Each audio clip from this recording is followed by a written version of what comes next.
Დიანა, მივესალმები ტელემაყურებელს, რაც შეეხება კანონს, პრინციპში ეს რაც თქვენ ბრძანეთ, თავისთავად ცხადია, ძალიან მნიშვნელოვანია, მაგრამ ეს ცვლილება, მედიის ჩახშობა, ასე ვთქვათ, ადვოკატების ხმის ჩახშობა, სასამართლო დარბაზების საბოლოოდ დაბნელება და ამ კანონში ასე ვთქვათ, რათვალისწინებული სხვა არაერთი ცვლილებები, მე თუ მკითხავთ, იმას რასაც გავეცანი, რა არის, იცით, აი ყოფით ენაზე ადამიანებისთვის გასაგებად რომ ვთქვა, აი ბატონ ჩინჩალაძეს ბოლოს აი სკიპტრაღა აკლდა ხელში, მეფე ამ სისტემის, აი ეს ცვლილებები ნიშნავს ამას. იმიტომ რომ ყველაფერი მათ შორის სასამართლო დარბაზების დაბნელება ამ საერთო მიზანს ემსახურება მათ შორის. იმიტომ რომ თქვენ ამ კანონში რომ ნახოთ ცვლილებები, ანუ მათ ასე ვთქვათ კომპლექტში და სისტემაში, რასაც ემსახურება, აი სასამართლო ხელისუფლების და ინდივიდუალური მოსამართლის ასეთ პატრონყმულ მდგომარეობაში ჩაყენება ვერც კი წარმოგიდგენიათ ალბათ.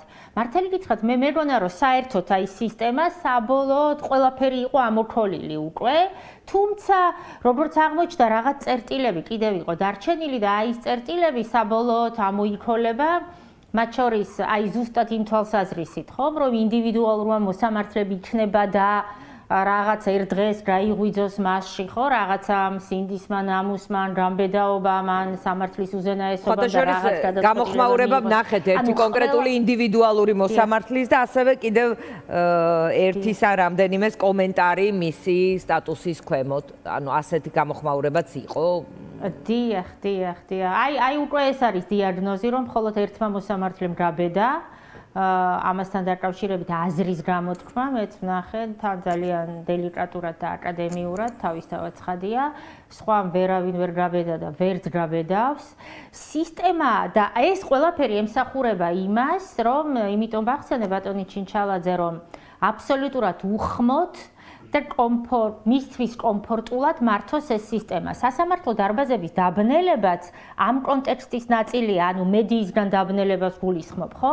მოსამართლეებს დისკომფორტი აქვთ, დიანა, რომ მათ უყურებენ, მათ საზოგადოება, ასე ვთქვათ, აკვირდება, სახეზე ცნობენ, დარბაზში რა ხდება ადამიანები მათი კომპეტენციაც ძალიან, ასე ვთქვათ, ხილვადია. ყველაფერი, დიახ. კომპეტენცია, კეთილსინდისიერება, სინდისი, ნამუსი, ყველაფერი, კვალიფიკაცია, აბსოლუტურად ყველაფერი, ანუ საზოგადოების სამსჯავროზე დევს გამიგეთ და თან მათ დისკომფორტი აქვს. აქვთ რასაკვირველია ამისთვის, მათთვის გაცილებით კომფორტულია ბნელ ოთახში, ყოველგვარი თვალის გარეშე მიიღონ ეს გადაწყვეტილებები. უფრო მძიმე შედარებასაც გავაკეთებდი. აი ეს ცვლილებები დაახლოებით რას ნიშნავს, იცით, დიანა? აი ერთი მოსამართლეებს აკლიათ ამ ცვლილებებით, აი თავზე ნიღბები გადაიცვან სპეცდანიშნულების დანაყოფებს რომ ახურავთ, ხო? მიცით, მარტო თვალები რო ჩანს და ვერავინ რო ვერ ცნობს. აი თუ ასეთ ნიღბებს გადააცმევენ თავზე ჩვენს აი ამ მოსამართლეებს, გაცილებით კომფორტულად იგრძნობენ თავს და მიიღებენ იმ გადაწყვეტილებებს, როგორ გადაწყვეტილებებსაც ღებულობენ ისინი. ისე ჩაგარტყამენ თავში, გურამ როგავას შემთხვევა გამახსენდა ეხლა ყველაზე ესეთი ხილული, რომ შემდეგ იტყვიან, რომ აი არ ვიცით ვინ ქნა ეს ერთ-ერთმა. დიახ. აი ეს კომფორტი მოყვება, აი ასეთ ნიღბებით მოქმედებას, როგორც პოლიციელისთვის, ისე ასე ვთქვათ, ხო, პირობითად ბრჭყალებში მოსამართლისთვის, რასაკვირველია, მათ დისკომფორტი აქვს, რომ სახეზე ცნობენ, დიანა. ნუ გარდა ამისა, ეს კანონი სხვა არაერთ გაცილებით სისტემის დაბნელებას ემსახურება, მათ შორის იმას, რომ თურმე სასამართლო გადაწყვეტილებებსაც ვერ მოვიპოვებთ იქამდე, ვიდრე ძალაში არ შევა საბოლოო ინსტანციაში, რაც რასაკვირველია, ჯერ ისედაც ყოველთვის რთული იყო სასამართლო გადაწყვეტილებების მოპოვება პრაქტიკის თვალის მიდევნების თვალსაზრისით და ეხლა როგორც აღმოჩნდა, საერთოდაც ვერ ვნახავთ. ვერ ვნახავთ რა ხდება სასამართლო დარბაზში და ვერ ვნახავთ მოსამართლემ რა გადაწყვეტილება მიიღო ანალოგიურ საქმეზე, ქვედა ინსტანციებში. მოგეხსენებათ მზიას საქმის შემთხვევაში მაგალითად, ხო, არაერთ საქმეზე ვციტირებთ, როგორ მოიქცა სასამართლო სხვა ანალოგიურ შემთხვევაში. ესაც დისკომფორტია მათთვის, რასაკვირველია. ზია საქმეს რაც შეეხება, რა ეტაპზე ხართ, რამდენად გაქვთ მოლოდინი, რომ რაღაც შეიძლება შეიცვალოს, იმიტომ რომ ზიას შემდეგ იყო ასევე იგივე მუხლის რამდენიმე შემთხვევა, ხელისუფლება ამბობს, რომ აი ნახეთ, როგორ მიბაძეს ეს, როგორ მისი საქციელი ნახეთ, როგორ ეს თქვათ მისაბაძი გახდა, ამიტომ ეს ამ ხრივ პოლიტიკური ლიდერების, ხელმძღვანელების განცხადებები მართველი გუნდის, ანუ ქმნის შთაბეჭდილებას, რომ სასამართლოც იქნება რაღაც ახლოს, სადაც პოლიტიკური, ეს ვთქვათ, განცხადებების შინაარსია. ანუ რა მოლოდინი გაქვთ და მისი ჯანმრთელობის მდგომარეობა ყველაზე რთული თემა, რომელზეც იყო ასევე ბოლო პროცესზე საუბარი. დიახ, სახელმწიფო პოლიტიკური თანამდებობის პირების განცხადებები მზიასთან დაკავშირებით არ ახალია და არაერთი განცხადება იყო ამასთან დაკავშირებით ბატონი პრემიერ-მინისტრის, მმართველი პარტიის ფრაქციის თავმჯდომარის, პარლამენტის თავმჯდომარის, დეპუტატების, არ ვიცი, ვისი არა. და მათ შორის ცილისწამებლური განცხადებები და ისეთი განცხადებები, რომლებიც არღვევს მზიას უდანაშაულობის პრეზუმპციას, აბრალებენ რაღაცეებს, რაც მას არ ჩაუდენია არასოდეს. და წინასწარ, ასე ვთქვათ, წინსწრებით მას აცხადებენ დავნაშავეთ, მოძალადეთ და ასე შემდეგ. ეხლა რაც შეეხება, ვთქვათ, სხვა შემთხვევებს, ხო? მე ერთი შემთხვევა, რაც ვნახე, ეს ქალბატონის მასწავლებლის კადრები, რაც ვნახე, მინდა გითხრათ, რომ რასაკვირველია, არც ეს შემთხვევა არ არის დანაშაული დიანა. მიუხედავად იმისა, ვინ როგორ ასაღებს და ყიდის ამ ამბავს. სადაც ადამიანი ხელს და ფეხს გაიქნევს, ეს ყველა შემთხვევაში არ არის დანაშაული. ყველა შემთხვევაში შესაძლებელია კონტექსტი, იმ შემთხვევაში ის ადამიანი ცალსახად იცავს თავს და იმპულსურად რეაგირებს იმ ძალადობაზე, რასაც მის წინააღმდეგ ჩადის სასამართლოს მანდატურის სამსახური. სხვათა შორის ამავე ცვლილებებით მანდატურის სამსახურს რაღაც ერთიან სასამართლოსი ცენტრალიზებულ სისტემად მოიაზრებენ, დაქვემდებარება იცვლება და ერთიანი ხდება და იუსტიციის საბჭოს ქუდის ქვეშ ერთევა. ანუ მაქსიმალურად ძლიერდება სასამართლო აი ეს პლანი ამ თვალსაზრისითაც, იმ ცვლილებით ახლა რახან მანდატურის სამსახურს შევეხეთ. თუმცა ეს რიტორიკა, რომ მზიამ ძალადობა წაახალისა, ხო? რასაც ვთქვათ, ხელისუფლება ეწევა, ბევრი თვალსაზრისით არის სიცრუე, ჯერ ესერთიც მზია მოძალადი არ არის და მის მიერ ჩადენილი ქმედება, ძალადობრივი ქმედება არ გახლავთ. ეს აბსოლუტურად სხვა ტიპის ქმედებაა და დანაშაულს არ წარმოადგენს, რაზეც არაერთხელ მისაუბრია და ამაზე ვისაუბრებთ, როგორც მზიას ჩვენება ჯერ წინ არის. მართალია, ბევრი პროცესი არ დარჩა, მაგრამ დასკვნით ეტაპზე უკვე სადღაც 1 თვის განმავლობაში გავა ეს პროცესი და ჩვენ დასკვნით შეფასებებზე ამასთან დაკავშირებით დეტალურად ვისაუბრებთ. ამიტომ ეს არ გამოდგება, რასაკვირველია ამათ, რომ ხომ, ანუ ეს პირიქითაც გეტყოდით, მე მაგალითად, აი მზიას მე თუ მკითხავთ, ის რომ ყველა ეს სხვა შემთხვევა იმავე კვალიფიკაციით დაიწყო გამოძიება, როგორც მზიას შემთხვევაში პირიქით, ამას აკეთებს გამოძიება სწორედ იმიტომ, რომ მზიას უკანონო პატიმრობა გაამართლონ, იმიტომ რომ მზიას შემთხვევაში, ხომ, მზია იყო ერთადერთი პრეცედენტი, როდესაც ამ ტიპის მოქმედებაზე ამ კვალიფიკაციით მიდიოდა სასამართლოში საქმის განხილვა და ჩვენ ამას სულ ვიძახდით.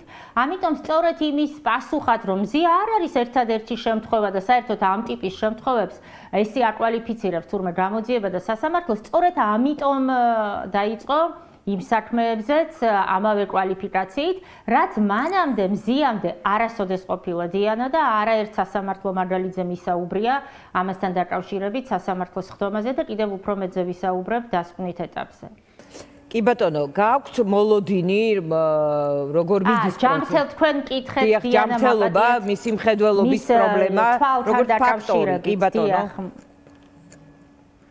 დიახ, რაც არ უნდა უცნაური იყოს ჩვენ ამ მის მხედველობასთან დაკავშირებულ პრობლემებზე, მანამდე სასამართლოს როდესაც აღკვეთის გადახედვას მოვითხოვდით, ერთ-ერთ ახალ გარემოებად ესაც ჰქონდა მითითებული, მაგრამ როგორც ახლა თქვენ ჩვენი საჩივარი არ წაგიკითხავთ, ისე არც იმ მოსამართლეს არ წაუკითხავს, საერთოდ არ უნახავს, რაზეც საუბრობდით, არც ეს დოკუმენტები უნახავს.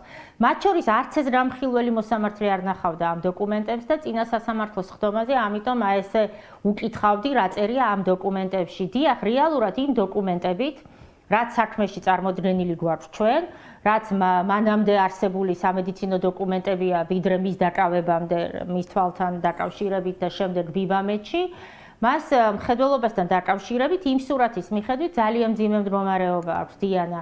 მისი დაავადება გახლავთ ეს კერატოკონუსი, რომელიც ძალიან ცუდი, მძიმე და პროგრესირებადი თვალის დაავადებაა. ამ თვალის დაავადების გამო დაკავებამდეც კი მას ცალ-თვალში მხედველობა ჰქონდა მხოლოდ 2%. მეორე, ასე ვთქვათ, შედარებით კარგი თვალი სულ 30% ჰქონდა, რომელიც იყო შანსი, რომ სათვალით, ასე ვთქვათ, სათვალის შემთხვევაში გაზრდილიყო ეს მხედველობა 90%-მდე. ბოლო კვლევით ვივამედის, აი თებერვლის კვლევით, მისი აი ეს ვითომ ჯანმრთელი თვალის მდგომარეობა 10%-მდეა დასული, რომელიც შესაძლებელია სათვალის გამოყენების შემთხვევაში მხოლოდ გაიზარდოს 40%-მდე. და მეტი არა. ამასთან ეს კერატოკონუსი, რომელიც მას ერთ თვალზე ჰქონდა მხოლოდ, ასევე სახალხო დამცველის მიერ შედგენილი კომისიის დასკვნის თანახმად აქვს ორივე თვალზე უკვე. ანუ და მას შემდეგ, თებერვლის შემდეგ არავით არ იცის როგორია მისი აი ამ თვალის მდგომარეობა და მისი მხედველობა. თავად ეს მოცემულობაც თებერვლის არის ძალიან მძიმე და მას მერე, ანუ მას არც რაიმე კვლევა ჩატარებია ამ თვალსაზრისით და არც რაიმე მკურნალობა. ამიტომ ეს ძალიან რასაკვირველია, თუმცა თავიდანვე ვინაიდან მზიას არასოდეს არ უნდოდა რომ ჩვენ რაღაცა მეტი ხაზგასმით გვესაუბრა მის ჯანმრთელობასთან დაკავშირებით და არც მაშინ, როდესაც ის შიმშილობდა, არასოდეს ასე აქცენტირებას არ ვაკეთებდით მის ჯანმრთელობის მდგომარეობასთან დაკავშირებით, მაგრამ არის რაღაც საზღვარი, ხომ? ანუ ჩვენ თუ არ მიუთითეთ, ასე ვთქვათ, აი ამ დოკუმენტებზე ეს ხაზგასმით სასამართლოს და ბრალდებას, ისინი არასოდეს არ ნახავენ ამ დოკუმენტებს და არასოდეს არ სტრასბურგში რა მძიმე მდგომარეობა აქვს მას. ახალგაზრდა იურისტთა ასოციაცია საუბრობდა, რომ სტრასბურგში მიდის პროცესი, ამაზე რას გვეტყვით და დაგემშვიდობებით. დიახ, მადლობა ამ კითხვისთვის დიანა. დიახ, ეს ძალიან კარგი ამბავია, რასაც ველოდებოდით ამდენი ხანი და ახალგაზრდა იურისტთა ასოციაციამ ფანტასტიკური შრომა გაწია ამ თვალსაზრისით.